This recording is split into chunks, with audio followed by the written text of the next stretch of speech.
for you this lesson from Unity of the Keys Spiritual Center.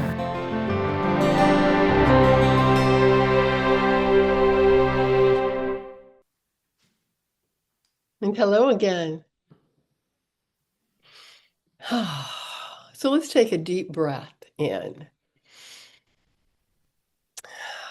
this now moment, just settling us into this space. We've been blessed with beautiful music.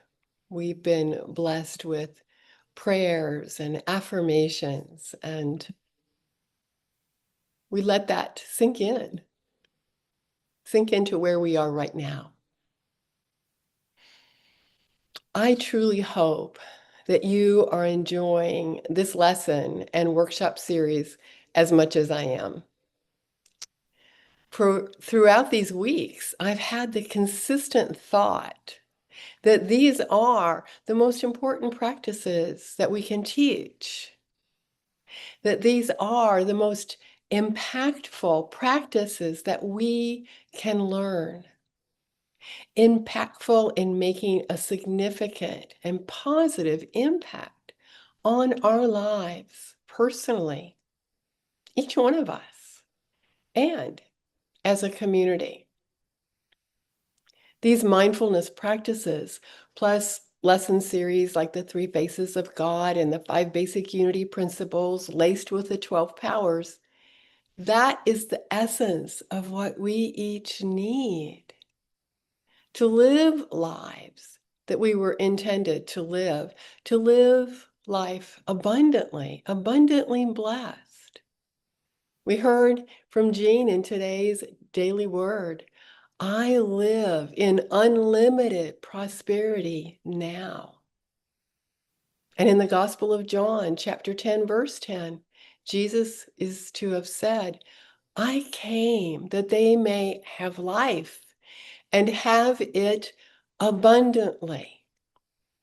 You see, our Christ consciousness within the essence of each one of us supports and guides us in living lives of meaning, living lives truly abundantly. And our vision statement that we speak together most weeks and we enhance with our hand gestures, we see humanity awake to its divinity, fully experiencing love, peace, and abundance. It is a beautiful statement, a beautiful affirmation.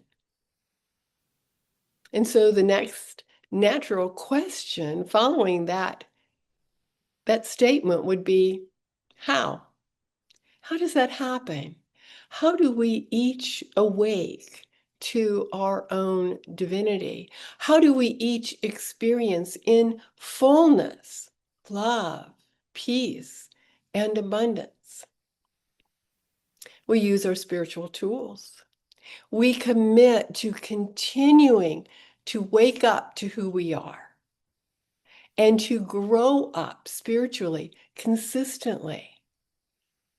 Now remember, the word grow is spelled gr-ow. There's usually a measure of pain involved, a resistance to letting go of how we have always been, letting go of the ways we've always thought. I mean, it was how we were raised, so how wrong could it be? Choosing to do what we've always done out of routine and in error belief. Now, our human ego loves routine. Change is scary. Change can bring us to the unknown. And so it takes strength and courage to let go of our old, outgrown, ancient, error ways of thinking, thoughts of separation, of less than enoughness, thoughts less than love. For it said in the Course of Miracles that there are only 2 emotions, love and fear. So if it isn't based in love, it's based in fear. Fear of people different than us. Fear of people who think differently from us. Fear of opening ourselves to hurt or rejection or ridicule. So let's not rock the boat. If our ancestors said we were not to trust people outside of our tribe, why should we start now? If the ancients believed they were right and everyone else was wrong, why should it be any different today? Because we care. And because we are committed to waking up and growing up consistently, because we are tired of living lives filled with fear. We decide to leave the comfortable stance of victimhood, which seems passive but isn't really. We choose to heal the wounds, the hurts, by those no more equipped to deal with one another than we were at the time. To grow spiritually is to let go of those error thoughts and feelings and to forgive, to search out those unhealed places within us and to do the work of healing over and over. And we use spiritual tools to live healthier, happier lives, ever moving closer to being who we came here to be, as unique and beautiful expressions of the divine.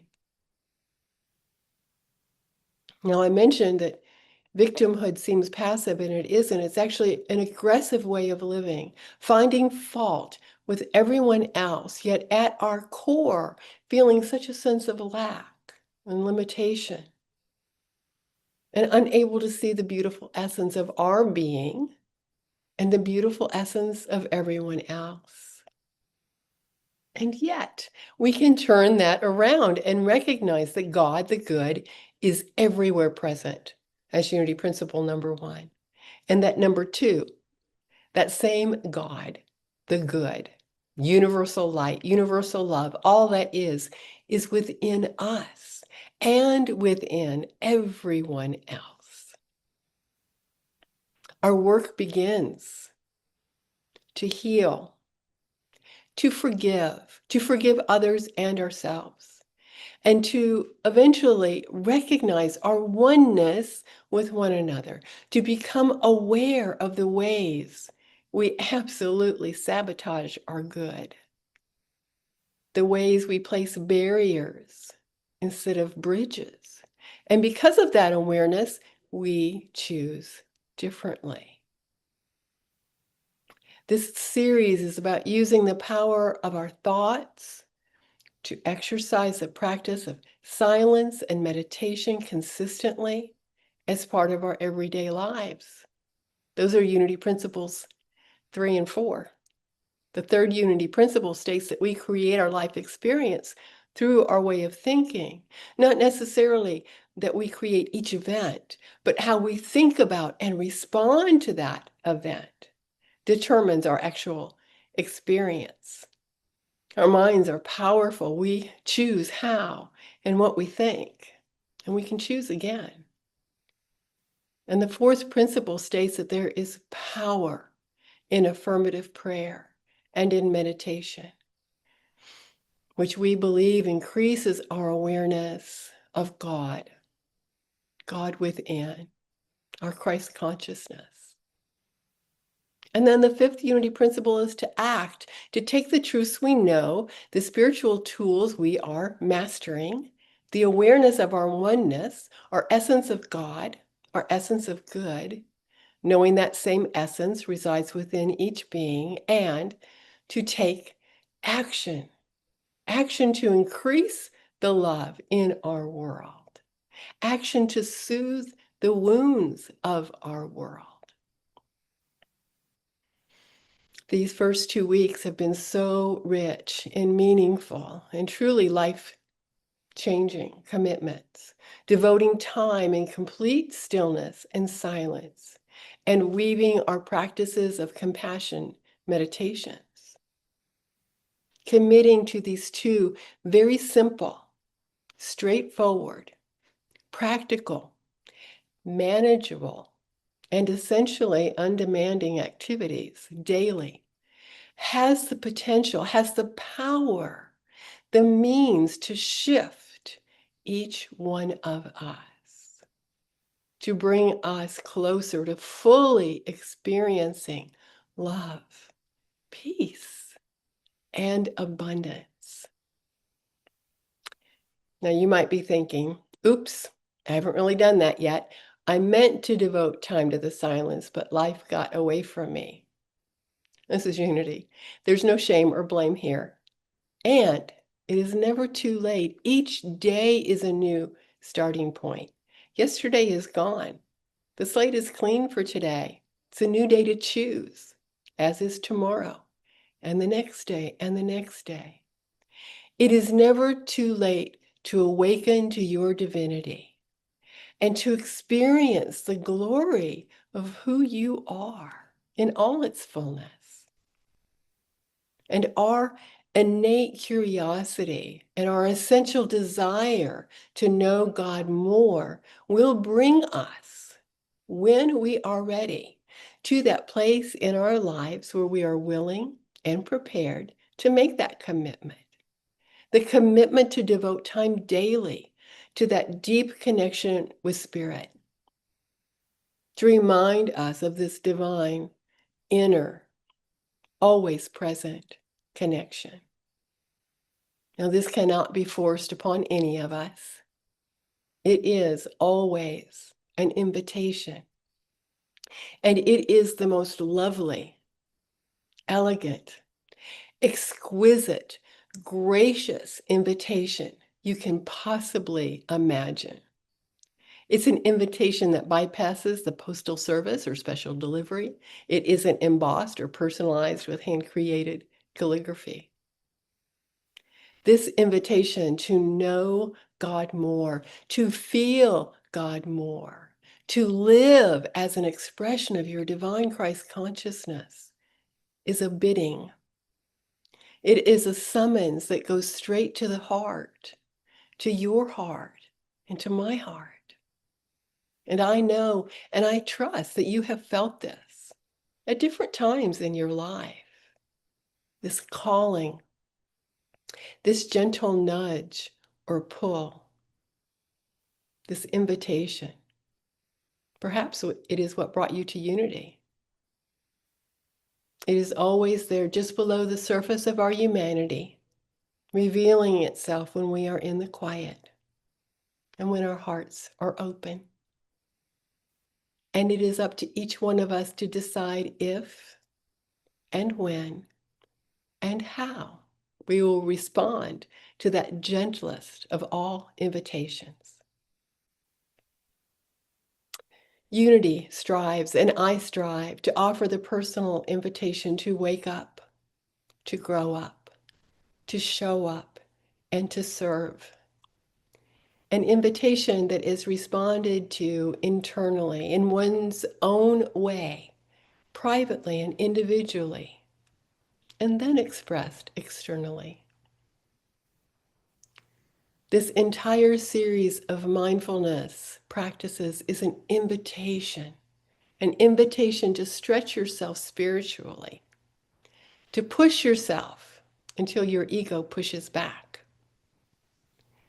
And then kindly speak to your ego, as we talked about last week, gently and calmly. And then push a little more. Commit. Follow through. Get comfortable with the practice you have chosen. Then push a little more. For on the other side of any discomfort in trying a new mindfulness practice is peace. On the other side is love. On the other side is an acceptance and a newfound grounding, a feeling of being centered and so very sure of your truth. Now, this morning, we're exploring two new branches of the Tree of Contemplative Practices, the Tree of Mindfulness.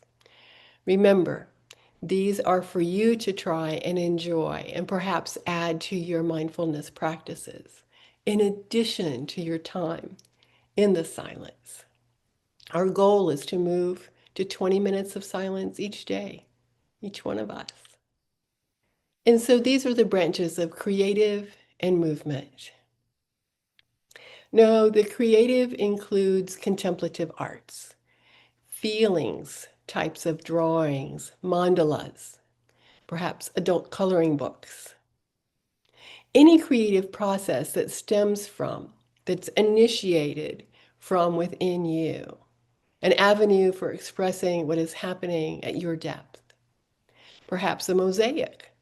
A friend of mine recently attended a mosaic weekend workshop, and she had to come up with her own design, then select the stone, the tile, and the glass pieces to put together. It was a slow and careful work. It was very meditative, letting the individual pieces speak to her, seeing the beauty in every stone and piece of tile. Did it fit, or did she bless it and let it go? She was both surprised and incredibly pleased with what she created. Improvisation. This can be anything unplanned, to create or perform something spontaneously without prior preparation.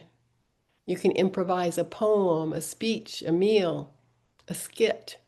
It taps into our true creative selves.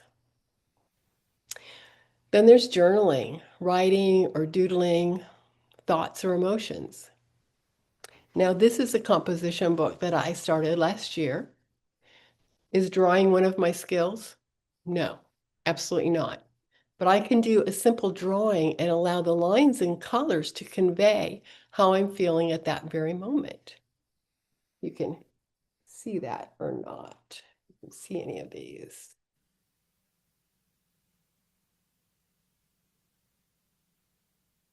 Very simple drawings.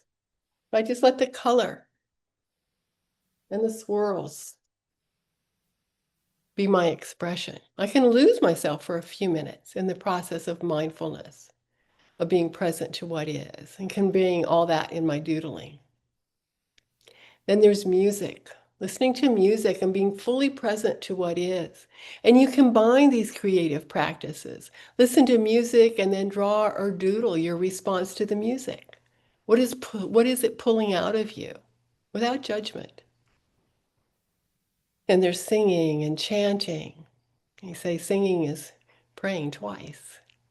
And we'll experience chanting today as part of our time in meditation. Singing together words to help impress upon our heart wonderful, positive affirmations. And then there's the movement branches. Walking meditation. We've done this in classes here in the past. Gentle instrumental music, gazing lightly at the floor so we know where we're going, and moving slowly and randomly about the room. It's very soothing. And there's labyrinth walking. If you haven't done this lately, plan to visit the Key West Garden Club by White Street Pier. They have a beautiful labyrinth with a view of the ocean. Don't wait for our next sponsored Labyrinth Walk with Unity. Do it in the next week or so.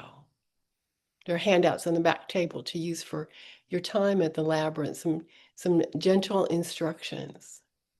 So schedule a 30-minute break, a gift to yourself to walk the labyrinth. Other types of mindfulness practices with movement are Qigong or yoga, dance, Aikido, Tai Chi Chuan, Nia. Nia is a dance style that's considered a healing art. It incorporates elements from Tai Chi and yoga and other dance styles. It's very loosely choreographed. Continue or begin today with committing to and expanding your time in the silence each day. Devoting 5, 7, 10, until eventually 20 minutes each day in the stillness.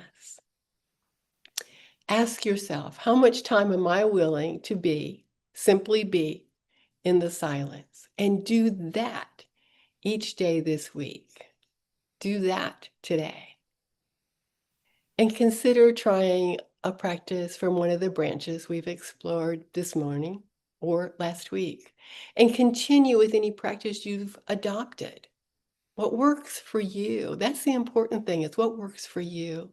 For this is meant to be, we are meant to be always your spiritual sandbox. This is your playground.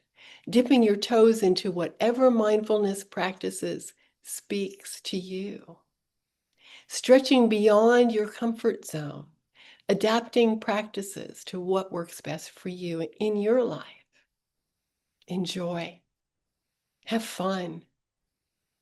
Be curious. And always be you.